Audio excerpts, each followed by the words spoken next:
खबर यह है कि जी मीडिया की जो संवाददाता हैं पूजा मक्कड़, उन्होंने भी वैक्सीन लगाई है। जी हां, आप जी मीडिया पर इस वक्त जी बिजनेस पर इस वक्त की सबसे बड़ी सबसे स्पेशल खबर देख रहे हैं। जी मीडिया संवाददाता पूजा मक्कड़ ने वैक्सीन लगाई है। जी हां, पूजा मक्कड़ कोरोना वैक्सीन लगवाने वाली देश की पहली महिला पत्रकार बन गई है। ये विजुअल्स आप देख रहे हैं जी बिजनेस पर, एक्सक्लूसिव तस्वीरें हमारी सहयोगी पूजा मक्कड़ वैक्सीन लगाते हुए। ये स्पेशल तस्वीरें, ये खास मौका, देश की पहली महिला पत्रकार जिन्हें वैक्सीन लगी है। इस वक्त मेरे साथ मेरी सहयोगी पूजा जुड़ चुकी हैं। पूजा, सबसे पहले बहुत सारे सवाल मेरे जहन में आ रहे हैं आपसे पूछने के लिए। आपका एक्सपीरियंस कैसा रहा पूजा, ये बताएं, और कैसे ये वैक्सीन मिली आपको? देखिए दीपक, एक्सपीरियंस के लिए तो सीधे मैं आपके साथ स्टूडियो से जुड़ी हुई हूं और इस वक्त आप मेरी सिचुएशन देखकर समझ सकते हैं कि मैंने 2 बजे वैक्सीन लगवाई थी और अभी 5 बज रहे हैं। तो 3 घंटे बाद अगर आप आराम से बात कर पा रहे हैं, एम्स से ट्रैवल करके ऑफिस आ पा रहे हैं, तो ये बताता है कि वैक्सीन लगवाने में ना तो कोई दिक्कत है, ना ही कोई ऐसा साइड इफेक्ट है कि आपको आराम करना हो या आपको छुट्टी लेनी पड़ जाए या आपको कोई और भगवान ना करे कोई मुसीबत आ जाए, जो अभी तक नहीं आई है। तो वो अनुभव जो है वो अगर मैं सीधे साझा कर पा रही हूँ, इसका मतलब है कि मैं सेहतमंद हूँ, स्वस्थ चल रहा है। दीपक, हम बता दें, जो पूरी तरह से भारतीय स्वदेशी वैक्सीन है और उसमें एक वॉलंटियर के तौर पर मैंने हिस्सा लिया और इसी तरह से मैं इस वैक्सीनेशन प्रक्रिया का हिस्सा बनी हूँ। बिल्कुल, भारत बायोटेक, ICMR और NIV पुणे की जो पूरी तरह स्वदेशी वैक्सीन कही जाती है, कोवैक्सीन, उसमें मैंने हिस्सा लिया है और उसमें एक वॉलंटियर के तौर पर मेरा नाम आज रजिस्टर हो गया और वैक्सीन लगवाई मैंने। उसका सबसे बड़ा मकसद यही था दीपक कि लोगों के मन में जो डर है, जो अफवाहें फैल रही हैं कि वैक्सीन से कोई परेशानी हो सकती है या वैक्सीन नहीं लगवानी चाहिए, इससे कोई बीमारी हो जाएगी, एक पत्रकार के तौर पर उसे बताना और असल में उसकी तस्वीरों के जरिए तस्दीक करना, खुद लगवाकर एक वॉलंटियर बनकर खुद उन साइड इफेक्ट से गुजरना, मुझे लगता है इससे ज्यादा ईमानदार रिपोर्टिंग कोई और नहीं हो सकती। तो हमने खुद ही लगवाकर ये देख भी लिया और लोगों को ये भरोसा भी दिला दिया। लेकिन एक चीज जरूर मैं कह दूं दीपक कि कोई पत्रकार तभी वैक्सीन लगवाने की हिम्मत करेगा जब उसकी खुद की रिसर्च और रिपोर्टिंग ये कहती हो कि वाकई कोई दिक्कत नहीं होगी और ये वैक्सीन सुरक्षा के लिहाज से कम ठीक है। तो ये सब जब हमें भरोसा था इतने महीनों की रिपोर्टिंग के बाद, तो हम भी जरूर उसमें ट्रायल के तौर पर भागीदार बने हैं और वैक्सीन का पहला डोज आज लग चुका है। ये बहुत बड़ी उपलब्धि, एक स्पेशल मौका है। बहुत बहुत बधाई आपको और आपके जज्बे को सलाम पूजा। लेकिन आपने जैसा कहा कि बहुत सारे सवाल हैं, आप जानती हैं जब से वैक्सीन को इमरजेंसी इस्तेमाल के लिए मंजूरी मिली है तब से विपक्ष भी इस पर राजनीति कर रहा है, तमाम सवाल उठ रहे हैं। आपकी अपनी रिसर्च एक तरफ है, लेकिन जब आप डॉक्टर्स के पास पहुंची, डॉक्टर्स ने आपसे क्या कहा? क्या आपको कहा गया कि कुछ पॉसिबल सिम्टम्स हैं, साइड इफेक्ट्स हैं जो आपके साथ पेश आ सकते हैं?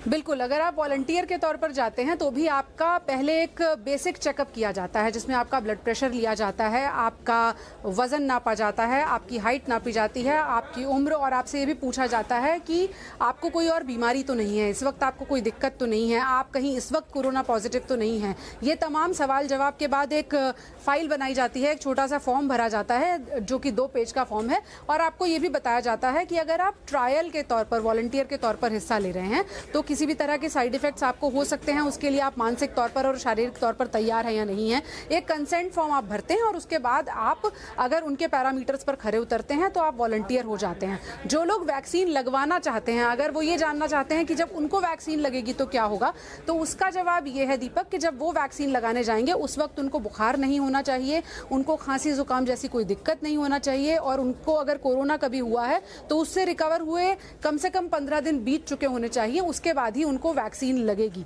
उसके अलावा वो सरकार के क्राइटेरिया को अगर मीट करते होंगे जब वो वैक्सीनेशन प्रक्रिया का हिस्सा बनेंगे, यानी कि फिलहाल वो हेल्थ केयर वर्कर्स होंगे, दूसरे चरण में या तो वो फ्रंट लाइन वॉरियर होंगे या फिर तीसरे चरण में वो 50 वर्ष से ऊपर के लोग होंगे, तभी उनको वैक्सीन लगेगी। अगर बिल्कुल आप आम जनता हैं, आप इन तीनों पैरामीटर्स में नहीं हैं, तो उसके लिए आपको मार्च अप्रैल तक का इंतजार करना पड़ेगा जब वैक्सीन आम और स्वस्थ जनता तक भी पहुंच जाएगी। ओके पूजा, एक और सवाल। अब आप एक वॉलंटियर के तौर पर आपने वैक्सीनेशन लिया है, इसके बाद डॉक्टर्स ने आपको क्या कहा है? कब तक आपको ऑब्जर्वेशन में रखा जाएगा? कब तक डॉक्टर आपको पूरा आपके हेल्थ को, आपके सिम्टम्स को मॉनिटर करेंगे?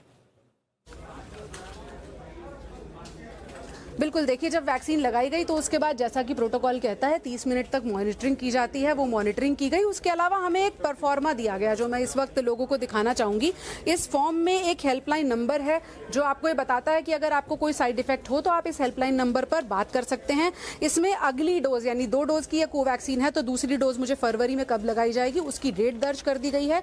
और उसके अलावा इसके बाद कुछ पेजेस हैं जिसमें मुझे ये बताना है आज डे 0 मान लिया जाए अगर वैक्सीन का, क्योंकि मुझे आज ही वैक्सीन लगी है। तो उसके बाद इसमें ये बताना है कि इंजेक्शन साइट पर कोई पेन हुआ या नहीं, वो हुआ तो वो कितने बजे शुरू हुआ, कितने बजे ठीक हो गया, कोई सूजन हुई या नहीं हुई, बुखार हुआ या नहीं हुआ। ये कॉमन सिम्टम्स साइड इफेक्ट्स का एक पेज है जिसे मुझे अब 7 दिन तक मॉनिटरिंग करते हुए भरना है, टाइम दर्ज करना है और उसे दर्ज करते रहना है। ज़्यादा दिक्कत हुई तो मैं हॉस्पिटल में हेल्पलाइन नंबर पर संपर्क कर सकती हूँ, ज़रूरत पड़ेगी तो इलाज के लिए भी भर्ती किया जाएगा। हालांकि अभी तक कोवैक्सीन के नतीजे ये बताते हैं दीपक कि किसी को ऐसी कोई दिक्कत नहीं आई है कि उसे हॉस्पिटलाइज होना पड़े, कोई मेजर साइड इफेक्ट नहीं हुआ है। उसके बाद कोई एडवर्स इवेंट होता है क्या, एलर्जी हो जाए, किसी वजह से ज़्यादा बीमारी हो जाए, हॉस्पिटल जाना पड़े, कोई और बीमारी हो जाए, तो उसके लिए दूसरा पेज है जो शुक्र है कि ज़्यादातर लोगों का खाली है, कोई कोवैक्सीन से साइड इफेक्ट नहीं हुआ है।